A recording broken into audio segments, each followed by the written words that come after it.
Last Journey, an excerpt.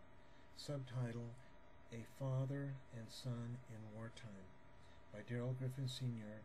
and Sergeant Darrell Griffin Jr., KIA, March 21st, 2007.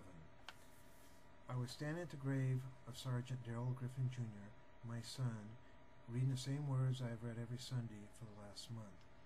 BSM stands for Bronze Star Medal, with V means that the Bronze Star was awarded under circumstances of valor. PH stands for Purple Heart, and KIA stands for Killed in Action. It took about a month after Skip's death for his headstone to be carved and placed at his grave. While waiting for his headstone to arrive, the cemetery placed an index-sized card in a green waterproof frame at the head of his grave. It said, grave number A15, section 89A, Darrell R. Griffin, date of death 03/21/2007. Too brief, a grave marker, and too brief, a life. An odd thing we have noticed when we visit Skip's grave is that there are often 3 or 4 new pennies, always face up, on the top of Skip's headstone. We know they're new because the tail sides that aren't exposed to the elements are always shiny. I've noticed this a few times on other soldiers' headstones, but they're fairly consistently placed on Skip's. These are some of the little questions that perplex me. There are also bigger questions. Questions such as, why did my son have to go to war? And why did he die? And what did he die for? These seem like simple, straightforward questions, but they're not.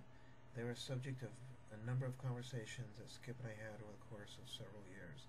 Philosophy, theology, and politics were our favorite topics. Most fathers and sons like to go hunting and to go to sporting events together and like to talk about cars. Our favorite father-son activity was to spend an entire evening talking about books. Once Skip was old enough, it was often over a bottle of Merlot. We called it the Great Conversation. I was 16 when Skip's sister Renee was born, and 18 when Skip was born. I spent most of my time doing jobs like washing dishes while finishing high school and college. Because these jobs never paid very well, there wasn't much money to buy toys. A good cheap form of entertainment for me was to take Skip and Renee to the library or to buy them used books. They loved to read. I say goodbye to Skip and stand up to walk back to my car.